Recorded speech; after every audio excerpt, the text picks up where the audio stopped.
खैरपुर सिंध में होने वाले पहले मरहले के बल्दियाती इंतखाबात के हैरान कुन नताइज सामने आए और उसमें एक नतीजा ऐसा था जिसने सबकी तवज्जो अपनी तरफ अपनी जानिब मरकूज कर ली।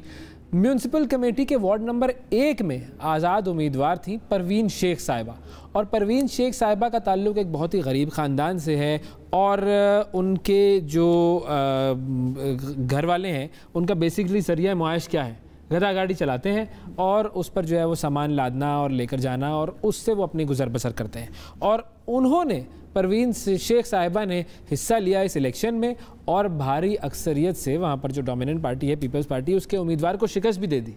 हमारे साथ मौजूद हैं जी, बिल्कुल ये मार्का है बिल्कुल, और कई हवालों से बड़ा अपसेट होता है, ऐसा होता है। और कई हवालों से ये बात जो है वो बड़ी डिफरेंट है, क्यों कि एक खातून इलेक्शन में हिस्सा ले रही है, वो भी बल्दियाती इलेक्शन में हिस्सा ले रही है। बल्दियाती इलेक्शन में हिस्सा लेने वाले और जीतने वालों के काम हम सब जानते हैं कि अपने पूरे इलाके की मैनेजमेंट उनके सामने होती है, उनको सब वो काम करने होते हैं। तो खैर वो जीती हैं और अब वो क्या काम करेंगी, क्या उनके इरादे हैं, उन्हीं से जानते हैं। हमारे साथ मौजूद हैं परवीन शेख साहिबा जो कि काउंसलर हैं। जी अस्सलाम वालेकुम परवीन साहिबा, सबसे पहले तो बहुत शुक्रिया आपने हमारे प्रोग्राम के लिए वक्त निकाला। थोड़ा सा हमारे नाजरीन को अपने बारे में बताइए और ये भी बताइए कि आपने बल्दियाती इलेक्शन में हिस्सा लेने का जो फैसला किया था, इस फैसले में घर वालों का आपका कितना मर्जी शामिल थी, कितनी सपोर्ट शामिल थी, क्या सूरत हाल थी?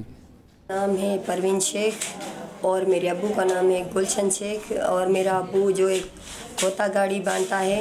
और जो मैंने फ़ैसला किया सियासत में आने का, तो मुझे मेरे भाइयों ने, मेरे बाप ने बहुत सपोर्ट किया, मुझे किसी ने रोका टोका नहीं, सब ने मेरा हौसला बढ़ाया।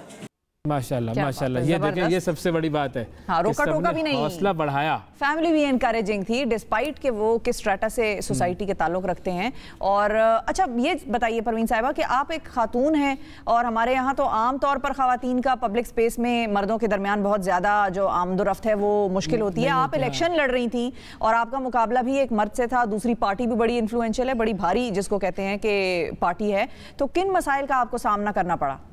मुझे बहुत तकलीफ़ें आई, मेरे ऊपर बहुत प्रेशर डाला गया, मुझे गलत बातें मेरे बारे में करते रहे, मेरी किरदार कशी करते रहे, लेकिन फिर भी मैं यही जगह पे खड़ी रही और कभी मैंने हिम्मत नहीं हारी। ये बात की ना आपने कि भाई खड़ी रही और हिम्मत नहीं हारी। अच्छा, अब जब आप आज़ाद हैसियत में काउंसलर मुंतखब हो गई हैं तो पीपल्स पार्टी ज्वाइन करेंगी या क्या आप आज़ाद ही रहेंगी? क्या लाया अमल बनाया आपने आगे? फ़िलहाल तो मैंने नहीं सोचा, अगर उन्हीं की पार्टी में जाना था तो मैं आज़ाद क्यों लड़ी, मैंने इतने कशाले क्यों काटे। मैं उनके पार्टी में नहीं जाना चाहूँगी, बल्कि किसी भी पार्टी में नहीं जाना चाहूँगी, क्योंकि जो भी पार्टी हैं सब चोर हैं और हम आज़ाद रहकर ही रहेंगे और आज़ाद रहकर ही लड़ेंगे। बिल्कुल सही है, आज़ाद रहना चाहते हैं। अच्छा ये बताइए अपने मुखालफीन को क्या पैगाम देना चाहेंगी परवीन साहिबा? यही पैगाम देना चाहूँगी कि आप इज़्ज़त देना सीखें, औरत को कम मत समझें। वो आपकी बहनें भी हैं, आपकी माएँ भी हैं, आपकी बेटियाँ भी हैं। आप मुझे भी अपनी बहन समझते, बेटी समझते, कभी मेरी किरदार कशी नहीं करते। तो आपने मुझे बहुत तकलीफ़ें दी हैं, खुदा रहा कभी किसी औरत को कम मत समझें।